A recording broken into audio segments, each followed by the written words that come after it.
Hey guys, today I'm going to show you how to use Photoshop AI Generative Fill to expand the image. First of all, I have an image here and I want to expand that image from right and left corner. So what should I do to expand that image with Photoshop AI Generative Fill? All you have to do is click on your image, right click on it and click on open with and open it with Photoshop. Once your image has been opened on Photoshop, all you have to do is click on the top this section and then select WXHX resolution. This will make your crop tool freestyle. With this option, you can expand your image from right, left, top or bottom. And then click on Generative Expand. And then it will ask you to type a prompt. You can also type a prompt or you can also leave it. And just click on generate.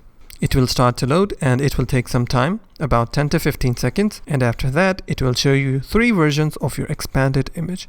If you don't like the image, you can generate more. To generate more, you can again click on generate. As you can see, I have 3 more versions of my expanded image. If you don't like the image or the image has inconsistencies in it, so what you can do is you can type a prompt.